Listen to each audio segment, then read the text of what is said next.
Hello students, today we are going to learn how to identify the dative case. In this, let's learn first what is dative case.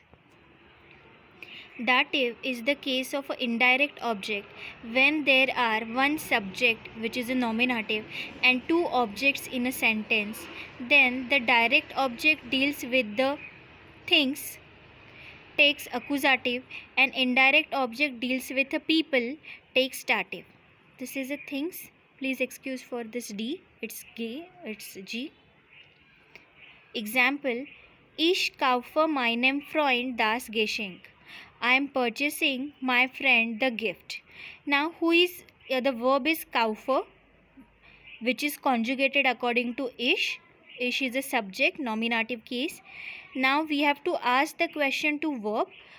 For this, you have to see my accusative case video, how to identify accusative case. So what are you buying? We will get the direct object as a das Geschenk, which is your accusative case, and for dative is always a person. So wem, for whom you are buying, so my Freund, so which will convert to meinem Freund, which is a dative. Now in dative, which changes happen? So dative, if always a person, so we ask always the question wem, W-E-M, that is for or to whom, to the verb. Now these are the dative articles which you have to learn. Masculine changes to them, feminine changes to their, neutral changes to them, and in plural, the plural changes to then, and noun takes additional ending. Okay, so that also we will see with some examples. Here are the dative personal pronouns. Here I have noted down nominative personal pronouns. So you have to learn like this: ich, mir, du, dir, ihim, es, ihim, sie, ihr, wir, uns, ihr, euch, sie, ihnen, and capital Z, capital Ihnen. Now these are the dative possessive pronoun. Masculine and neutral, the ending takes em. Feminine ending it takes er, and plural it ending takes en. So this table is also very important, which you have to learn. Now the next thing which we are going to learn is step to identify the dative case. Now the first step is find the verb in a sentence. For example, ich kaufe meinem Bruder den Fußball. Here the verb is kaufe. That is our first step. Second step, find the verb is conjugated according to which subject, which will give us the nominative case. Ich kaufe meinem Bruder den Fußball. This kaufe is conjugated according to ich. So ich is our subject, which will give us the nominative case. Step 3, ask the question wem, means to or for whom, to verb, which will give us the dative case. And remember, dative here is a person. Ich kaufe, I am purchasing, and to or for whom you are purchasing, wem kaufst du den Fußball? Answer you are getting as a meinem Bruder, which is a dative case. As Bruder is their Bruder, in dative it will change to them Bruder. That's why we are changing mine to meinem Bruder. Now the fourth step is, if a sentence has pure dative verbs, then it will take only nominative case, which will be the subject, and dative case is an indirect object, which will be the person. Now first of all, let's see which are the pure dative verbs. See, here is the list of pure dative verbs which you have to learn. Helfen, to help. Antworten, to answer, reply. Gefallen is to like. Schmecken is to test. Gratulieren is to congratulate. Telegrafieren, to send telegraph. Danken is to thank. Gehoren belongs to. Schaden is to damage. Wie geht's, that is how are you. So this is the explanation of network diagram for a pure dative verbs, which takes only nominative case, which will be the subject, and dative, for which we have to ask the question wem. Ich helfe dir. Hilfe is the verb. So I am helping and I am helping to you. So du becomes dir in dative. One more example.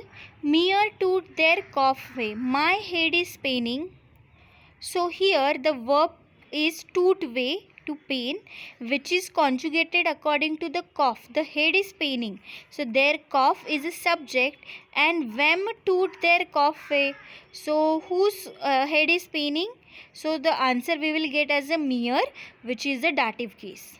Always remember, here dative is a person. Now the step 5 is, if a sentence has pure dative prepositions, then whatever comes after that preposition will change to dative case. Now let's see first which are the pure dative prepositions. Prepositionen made them dative. Aus, that is from, out of, made up of, or inside out.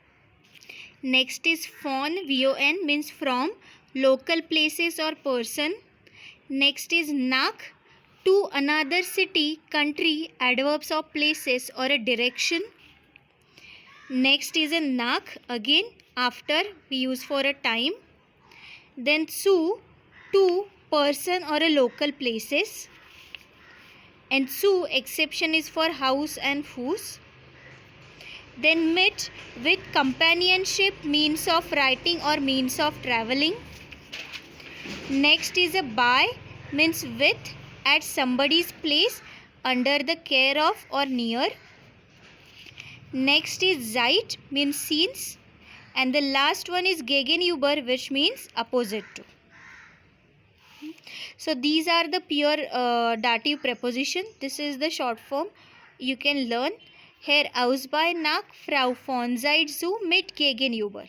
So these are the words, just to remember the rhymes. Now let's see the example. So, ich fahre mit dem Bus. Fahre is a verb which we have conjugated according to ich, which becomes a subject and nominative case. Then mit is a pure dative preposition. After that comes the Bus, which is originally their Bus, and in dative we have converted into them Bus. Now the last step is Wechsel preposition plus dative. If a sentence has Wechsel preposition and there is no doer in the sentence, doer who is doing some action, he is not there, object is at rest. Okay, so nobody is moving the object. The work has been done and simply the position is being denoted, that something is at some place. Then whatever comes after the Wechsel preposition will take the dative case. And which for this the question we ask always is a wo. Now the important thing is you have to learn liste der Verben Wechsel Präposition plus dative. Now let's see first which are the Wechsel preposition. In, inside, an, that is your vertical on, auf, horizontal on, über is above. Then unter means below, under, vor in front of, hinter means behind, neben is near or beside, and zwischen means in between. These are the Wechsel prepositions. Now, in a sentence, if there is a Wechsel preposition and these verbs, then you have to use the dative case. So this list you have to learn: liegen, stehen, hängen, warten. Total 13 verbs are given. Now let's see through the example how it will take dative case. Das Foto hängt an der Wand. So here the photo is hanging on the wall. It's already hanging there. Nobody is doing the action of hanging. So work has been done. So here hängt is a verb which is conjugated according to the das Foto, which is a nominative case. And an is a Wechsel preposition. Now as there is a no doer, so we are going to convert after the an there is a Wand which is originally die Wand, and that in the dative will convert it into der Wand. So those are the 6 steps to identify dative case in different sentences. Danke.